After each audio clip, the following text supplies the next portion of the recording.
Hey mages, welcome back to Total MTG. Today I've got a budget video for you today, and it's a different format to my usual one. Today we're looking at Explorer. Now I've had a quick look at Explorer, never really played the format myself, but it does interest me quite a bit. It's supposed to be a bit like Pioneer, I think. It's there, hopefully, but Pioneer will be coming very soon. But this is what we got. We got Explorer. It does seem a very heavy rare kind of format. So what I thought, we all have budget on this channel, so let's see if I can make some decks and then just using minimal rares. So I've got 3 decks for you today. First deck that I'm going to showcase will have 5 rares. It's got 2 rares and 3 mythic rares. The second one I think has 3 rares, and the last one has 0 rares. So without further ado, we're going to get and look at this video. But first of all, I just want to say thank you to my Patreons for all the extra support. If it's something you want to do and you love my budget videos and everything like that, and you want to support me, they really do help. Take a look at my Patreon. You can do it for as minimum as $1. You can see early deck lists, stuff like that from the next tier up. But yeah, I'd appreciate if you go and take a look and give us some extra support. But if not, like the video and subscribe. All that shenanigans. But without further ado though, let's get on to look at the first deck. So the first deck we're looking at in Explorer is mono green. Mono green, stomping your way through your opponents is the idea of this deck. First of all, we're going to have a look at the rares and the mythics. So one of the best cards in green, in creature form, has always been for me, Questing Beast. I love it. It's a 4/4 Vigilance, Death Touch, Haste. Can't be blocked by creatures' power 2 or less. Combat damage will be dealt by creatures you control. Can't be prevented. When it deals combat damage to an opponent, it deals that much to their planeswalkers as well if they've got any on the field. All for 4 mana. I mean, this card just does so much and is just it's just an all-star. So it's definitely going to go in our deck. It's very aggressive. Can get through damage. I mean, all it's missing is trample.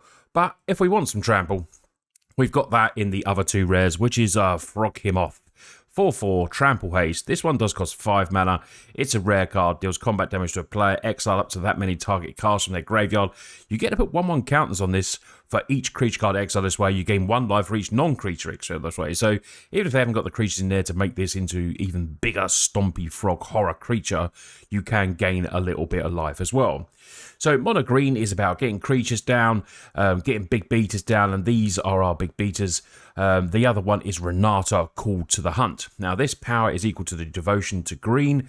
As you can see, this is double green. If you don't know about devotion, it's the green pips at the top for this one in green. Each other creature you control ends with an additional 1/1 counter. So even little creatures are going to come in a little bit bigger. Now it only has 3 toughness, but can be really, really big. So we got green, double green pips there, double green pips in Thrashing Brontodon. So, in all fact, Renata can be really big, and the actual other ability as well, given the +1/1 counters, is very useful as well.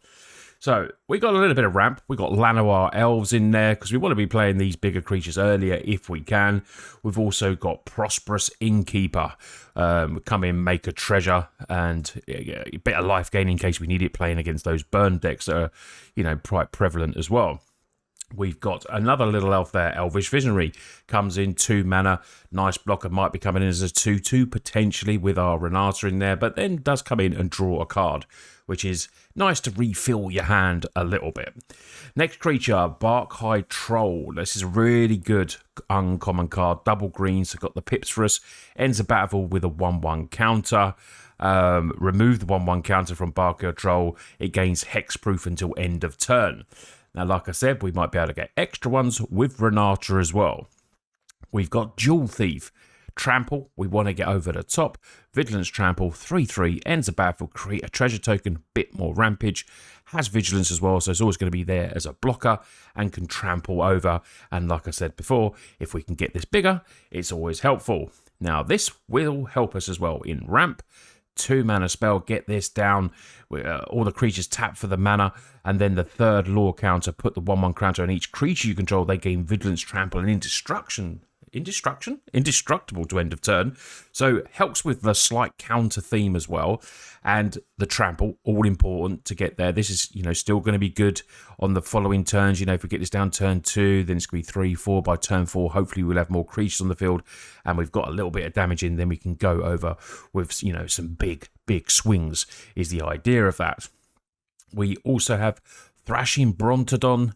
Helps against destroying artifacts or enchantments if we do need it, but it's got great stats. It's a 3/4, so very, very nice. But you know, getting this with counters and trample with this, or maybe we use it for a bit of damage, ram through. Nice card. 2 mana, target creature you control deals damage. We're not doing fight tactics. We just want to do damage because we don't want, you know, I prefer this to potentially keep our creatures alive. And because we got the ability to give trample, we got trample there. Might be able to give trample other ways as well. If we've got Song of Freyleys, this will trigger the 3rd, and maybe we've got 2 mana left, then kill a creature so we can get all our damage through, and then maybe a bit over the top to get the win. I've done it. It's really cool. So ram through is a good addition to the deck as well. I put charge through in there because, you know, weenie blockers is a thing. This gives us a trample for 1 mana.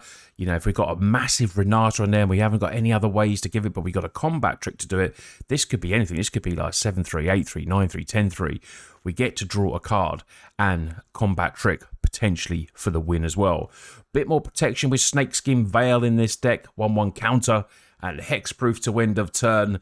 But yeah, this is pretty much the deck. We got 20 forest there, so very basic lands, although they're lovely John Avon art ones.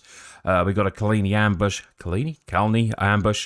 bit of fight tactics. Just the 1 card there, because like I said before, I do prefer ram through, but hey, we're going to have it in there if we need it.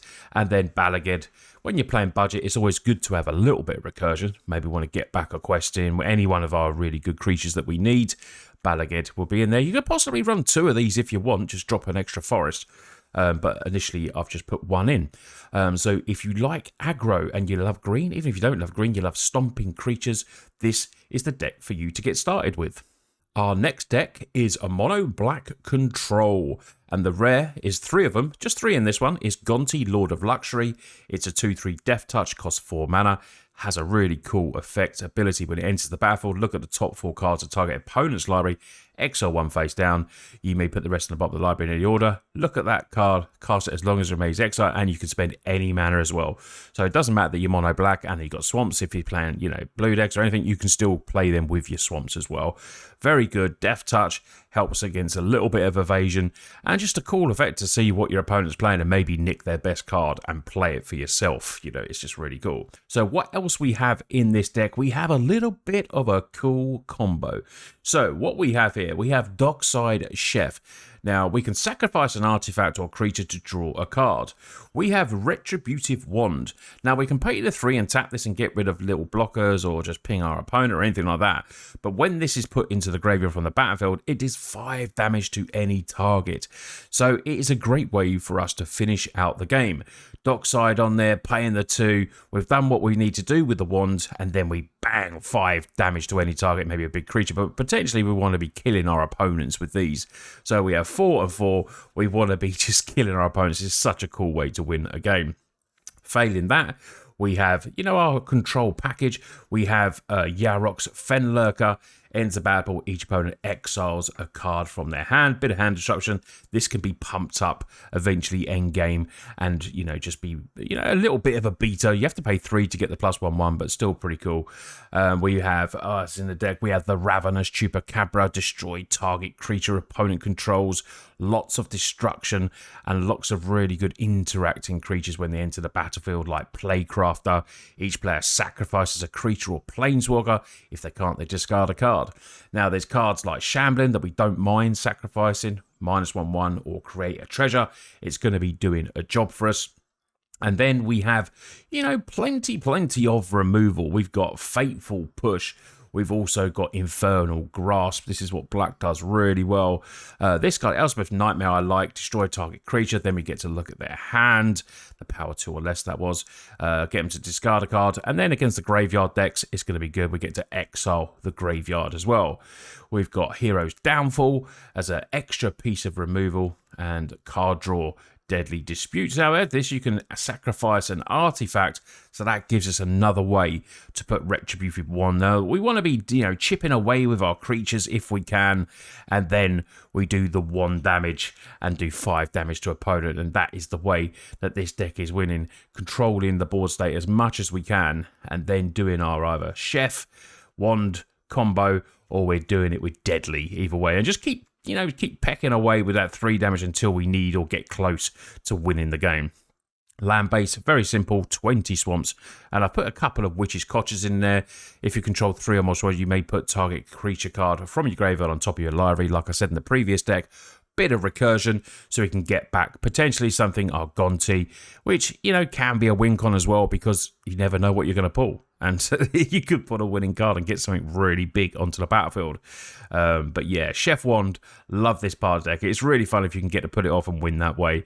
But if you love control decks, this is the deck for you. Now we go to 0 rares, absolutely none. This is just going to be commons and uncommons for you. It's mono red. Mono red is a very good deck, and on Arena you can build it in Explorer with absolutely no rares whatsoever. So what we have here is 16 mountains, just a 16, but we do run 4 Spike-Filled Hazards. Originally, I forgot about this card, but my friend Woody from Kitchen Table Games reminded me about Spike-Filled Hazards, so I put that in there as a 4-off. You know, it's very low CMC. We're sitting in here, where is it, at 1.9. 1.9. And as you can see, I changed my avatar, pet, and cards just for this deck. You know, I pimped it out a little bit. So we're going to look at a card that I love. So we've got lots of spells, and I've gone in there with a Gutter Snipe. Gutter Snipe, 2/2, 3 mana, cast an instant sorcery spell, deals 2 damage to each opponent. Now, that is brilliant, because if you're playing a shock for 1 mana and that's on the field, it's 4 damage. You're playing a lightning strike for 2 mana, it's going to be 5 damage. So you get the idea of this deck if you can get your Gutter Snipe on there. And potentially cards like Wizard's Lightning and Skewer the Critics can cost 1 mana as well. You got your Wizard on there potentially as well. You're paying 1 mana to do 5 damage. This deck can just, you know, it's all in. It's all in. It's, you just basically want to just, you know, kill your opponent as quickly as you can. We've got creatures like Firebrand can come down with haste. We've got Lava Runner that gets a little boost with the instant sorcery cards, and we've got plenty of them in there as well. Kumano, good addition, because it turns around into a 2/2 creature with haste, which is nice. 1 damage at the start, casting creature spells with additional 1/1 counters, exile it, then you bring it back as the etching of Kumano. So pretty cool. Viashano comes in, does a little shock damage when it comes in, and leaves you with a 2/2, and is a wizard that will interact very well with Wizard's Lightning. This will cost 2 less to cast, so it costs 1 mana to do a lightning bolt when the Viashino's on the field. So lightning bolt, very good modern card. And then we got card draw in Light Up the Stage. You get your damage in, spectacle cost again, very much like Skewer the Critics, and then you exile the top 2 cards of your library and get to play those cards until the end of your next turn as well. So even if you run out of mana, you might want to potentially still do this and play them next turn. 16 lands, seems very short, but it's 1.9. You do not need much mana on the field to get this deck going, and of course we do have the Spiteful Hazard, so technically it's 20. But yeah, this is not much more to say about this. This is literally bolt damage, just kill your opponent as quickly as you can. You've got creatures in there as well to get the damage in. You know, we got 4 of these. This will turn into 4 creatures if it stays alive as well. And we got plenty of creatures for a red deck. But what we've also got is plenty of burn. And for 0 rares, you can definitely get some wins with this along the way. So that was 3 super budget Explorer decks for you. You know, from 5 rares down to 0 in just these 3 mono decks. When it's mono, it's easier for the land base as well. Let me know what you think of these decks. If you haven't played Explorer, take these if you can, put them together, and it'd be like me, it'd be the first intro into Explorer. Let me know what you think of the format, and if you want to see more budget decks of this and, you know, get us started, I'll be very interested to see. Thanks a lot for watching today's video. It really does mean a lot. You lot take care, and I'll see you on the next one.